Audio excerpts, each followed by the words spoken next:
Ce n'est pas le département de l'industrie et du commerce, mais c'est tout le président de la République et le Premier ministre qui m'ont mis en mission pour mettre à la disposition du ministère de la Santé 4 millions de masques.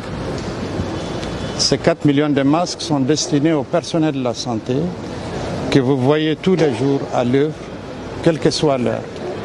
Ce matériel, vous avez entendu parler le ministre, il a dit qu'il est destiné aussi aux personnes vulnérables, qui sont les personnes âgées et toutes les personnes qui ont besoin aujourd'hui d'être assistées. Parce qu'en plus de la santé, il est aussi chargé des affaires sociales.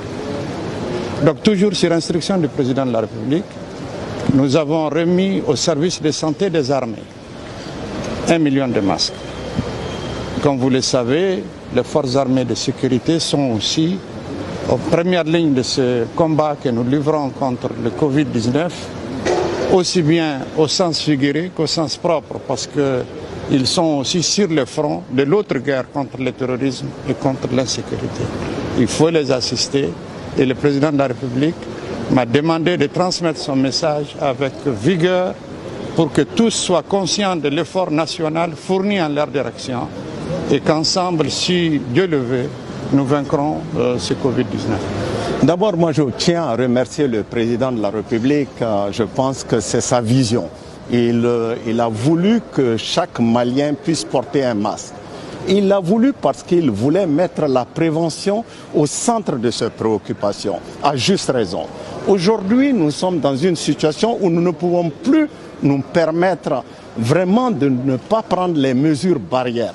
Bamako est devenu l'épicentre de cette crise. Nous avons pratiquement plus de 92% des cas qui surviennent à Bamako seulement. Donc si nous ne prenons pas des mesures de barrières telles que le port du masque systématique, eh bien, l'épidémie partira de Bamako vers les autres régions et nous ne voulons pas cela. Donc je pense que 4 millions de masques aujourd'hui, d'abord c'est pour faire en sorte que sa vision devienne une réalité. Un Malien, un masque à Bamako pour commencer. 2, faire en sorte que les services de santé au moins soient équipés de ces masques. Aujourd'hui, tous les pays, je peux vous le dire, recherchent ces masques. C'est devenu de l'or. On ne sait plus comment faire pour les avoir. Et avoir 4 millions de masques, ça va nous aider à prendre aussi les personnes âgées avec des comorbidités, c'est-à-dire plusieurs maladies en même temps, et qui sont des terrains fragiles avec une mortalité assez forte. Mais nous allons aussi relancer avec le ministère, bien sûr, de l'Industrie et du Commerce, notre production locale. C'est indispensable d'avoir des millions de masques que nous allons produire avec l'appui bien sûr de la Comatex, des petits tailleurs et sous la direction bien sûr du ministère du Commerce et de l'Industrie en utilisant, comme le dit le président, l'or blanc qui est le coton du Mali. En tout cas, encore une fois, merci au président de la République, merci pour sa vision et nous devons redoubler d'efforts. Il faut que les services comme les vôtres, qu'on puisse distribuer des masques.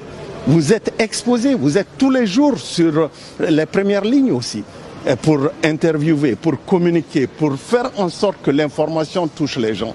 Notre effort, on va le redoubler. Je peux vous le dire, vous avez vu hier, pendant les élections, nous avons fait tout pour que les barrières soient là. Qu'on puisse faire la distanciation sociale, qu'on puisse donner les masques, mais cela n'est qu'un début. Nous allons encore aller à l'échelle avec ces programmes-là. Nous allons contrôler cette épidémie. Vous pouvez nous faire confiance.